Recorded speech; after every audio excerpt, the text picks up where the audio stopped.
संविधान। वहीं नेता प्रतिपक्ष जयराम ठाकुर ने मुख्यमंत्री पर तीखा हमला बोलते हुए सरकार के तर्कों को हास्यास्पद बताया। उन्होंने कहा कि सरकार पंचायत चुनाव में देरी को लेकर अलग अलग बहाने बना रही है। पहले डिजास्टर मैनेजमेंट एक्ट का हवाला दिया गया और अब बच्चों की पढ़ाई का कारण बताया जा रहा है।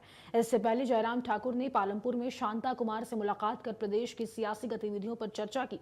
साथ ही जयराम ठाकुर ने उपराष्ट्रपति सीपी राधाकृष्णन के धर्मशाला आगमन का स्वागत करते हुए इसे प्रदेश के लिए गौरव की बात बताई। उनका भी अभी, और मुझे इस बात की खुशी है कि सेंट्रल यूनिवर्सिटी का कैंपस भी लगभग बनने की पूर्णता की ओर बढ़ रहा है। और उसके साथ साथ में सेंट्रल यूनिवर्सिटी हमारी एक हिमाचल प्रदेश की अलग पहचान दिलाने में भी तेजी से आगे बढ़ रही है। और उस दृष्टि से उपराष्ट्रपति महोदय जी का भी अभिनंदन है। और हिमाचल प्रदेश में नए राज्यपाल महोदय जी भी पहली बार किसी सरकारी कार्यक्रम का हिस्सा बन रहे हैं शपथ लेने के पश्चात। उनका भी अभिनंदन है और उस कार्यक्रम में जाकर के वहां पर हम भी हिस्सा लेंगे। और मैं सेंट्रल यूनिवर्सिटी के इस कॉन्वोकेशन की सफलता के लिए बधाई भी देता हूं, बच्चों के लिए बहुत शुभकामनाएं देता हूं और उम्मीद करता हूं कि बहुत जल्दी जो कैंपस हमारा बन करके लगभग तैयार है सेंट्रल यूनिवर्सिटी का, उसकी इनॉग्रेशन के लिए प्रधानमंत्री जी पधाने और पधार करके जो है वो डेडिकेट करें। सर मुख्यमंत्री मैं लोकतंत्र में रहता हूं, बोलने का अधिकार को मुख्यमंत्री को ही नहीं है, विपक्ष को भी उतना ही है, किसी नागरिक को भी उतना ही है। जिम्मेवारी के साथ कहता हूं और तर्क के साथ कहता हूं। मैं अनावश्यक रूप से ऐसी टिप्पणियां नहीं करता हूं जो हास्यास्पद होती हैं। और मुख्यमंत्री जी और उनके और बहुत, इसीलिए मैं बोल रहा हूं कि फैसले लेने की इस प्रकार की एक तरह की उनकी एक आदत बन गई है जिससे प्रदेश का हित कहीं होता नहीं है। मैं बड़े साफ कह रहा हूं, आरटीआई का एक्ट किसने लाया था? कांग्रेस पार्टी की ही सरकार थी। मनमोहन सिंह जी देश के प्रधानमंत्री थे, तो उन्होंने आरटीआई का एक्ट ला करके जो है पूरे देश में राइट टू इंफॉर्मेशन की एक शुरुआत की थी। और हिमाचल प्रदेश के मुख्यमंत्री अपने ही प्रधानमंत्री, अपनी ही कांग्रेस की सरकार द्वारा लाया वो उस एक्ट में जो है उसमें जो है वो चेंजेस कर रहे हैं। चेंजेस, और एक तो मैं ये कह रहा हूं कि सेंट्रल एक्ट है और अनावश्यक रूप से चेंज करने की इसमें गुंजाइश भी नहीं होती है। स्टेट के अधिकार क्षेत्र में बहुत कम है, लेकिन कुछ प्रोविजन है उसमें, प्रोविजन के तहत जो है वो इसमें अगर करें भी तो आर्टिकल 24 बड़ा क्लियर कहता है जब तक ये एक्ट की शेप में विधानसभा के अंदर पारित नहीं होता है तब तक के लिए वो लागू नहीं होता है। कि आखिरकार आवश्यकता क्या पड़ी इसकी?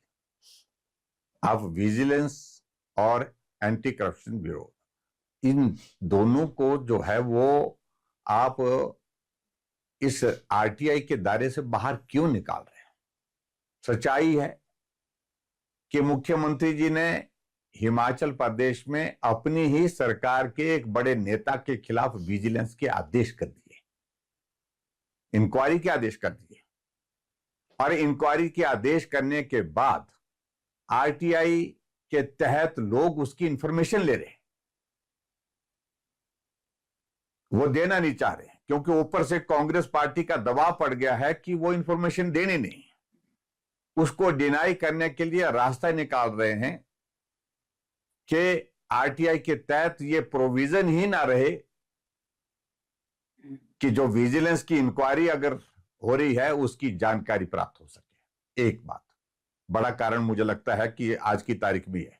दूसरा, सीधी सी बात है, वो एक कोशिश कर रहे हैं कि आने वाले समय में कुछ ऐसी चीजें, यानी कि जो एजेंसीज हैं इन्वेस्टिगेशन के लिए, उनका दुरुपयोग करने की मानसिकता दिख रही है।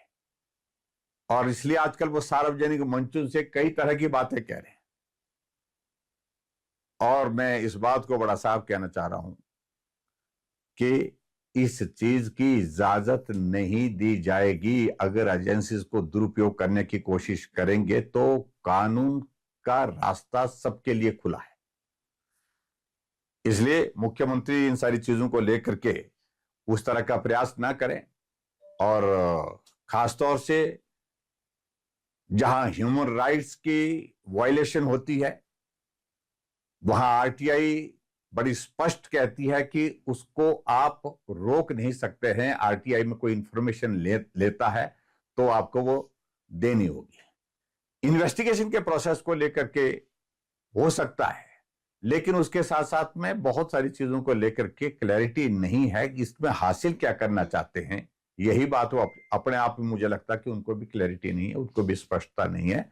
लेकिन कुल मिलाकर के एक बात बड़ी साफ जाहिर होती है कि वो एजेंसीज का दुरुपयोग करना चाह रही है, और दुरुपयोग किसके खिलाफ करना चाह रही है? विपक्ष के नेताओं के खिलाफ, और कुछ अधिकारी जो अधिकारी उनके हिसाब से नहीं चलते हैं उनके खिलाफ। और इन सारी चीजों को लेकर के मैं यही कहूंगा कि इससे प्रदेश का हित कतई नहीं होगा। आज की तारीख में प्रदेश में बहुत सारे इश्यूज हैं जिनका समाधान होना चाहिए, संकट का निवारण होना चाहिए। आर्थिक संकट में प्रदेश है, उससे प्रदेश को बाहर कैसे निकाले, इस पर काम करना चाहिए। सर, ऐसा है कि अभी तक तो खबरें ही सुनी हैं इन सारी चीजों को लेकर के। जब तक कोई सामने दृश्य आएगा, कोई दृष्टि में दिखेगा, तो तब जाकर के बात करेंगे। लेकिन हिमाचल प्रदेश में मैं बहुत सारी चीजों को, इन सारी चीजों को इसलिए गंभीरता से नहीं लेता हूं क्योंकि प्रयास बहुत बार हुए लेकिन परिणाम उसमें शून्य हुआ है, असफल रहे हैं। तो ऐसी सूरत में अगर लोकतंत्र में कोई आगे बढ़ना चाहता है, लोग अपनी बात कहना चाहता, कहने का अधिकार है, लड़ने का अधिकार है, लड़िए। लेकिन सफलता उसमें बहुत ज्यादा हिमाचल प्रदेश में हमको किसी को मिलते हुए दिखी नहीं आज तक, इसलिए अभी उस पर ज्यादा कुछ नहीं कहेंगे, और जब दौर आएगा तो उसका आकलन करेंगे। आकलन करने के बाद कहेंगे कि आज की तारीख में कांग्रेस को लोग उखाड़ फेंकेंगे, कुछ नहीं सुनेंगे, कुछ नहीं देखेंगे। सिर्फ और सिर्फ कांग्रेस को उखाड़ फेंकने का प्रदेश ने मन बना लिया है। इसलिए चिंता वो अपनी करें, अपनी चिंता करने में हम सक्षम हैं। देखो, इस सारी बात को लेकर के एक सिचुएशन ऐसी बनी है, एक वैश्विक इशू बन चुका है ये आज की तारीख में। जो मिडिल ईस्ट में जो एक सिचुएशन बनी है इस वॉर के कारण, उसका इम्पैक्ट पूरे विश्व में है। और स्वाभाविक रूप से प्रधानमंत्री जी ने कल बड़ा स्पष्ट किया है कि हम पूरी कोशिश करेंगे कि हमारे देश के ऊपर किसी तरह की भी इस प्रकार की कठिनाई लोगों को सामना ना करना पड़े। उस सारी चीज के लिए आपने देखा भी होगा कि पिछले कल मुंबई तक हमारा जो है वो एक शिप जो है वो तेल लेकर के पहुंचने में भी सफल हुआ है। और लगातार हमारा केंद्र सरकार का प्रयास यही चल रहा है कि हम बातचीत करके कम से कम जो गैस और तेल की सप्लाई हमारी मिडिल ईस्ट होती है, जहां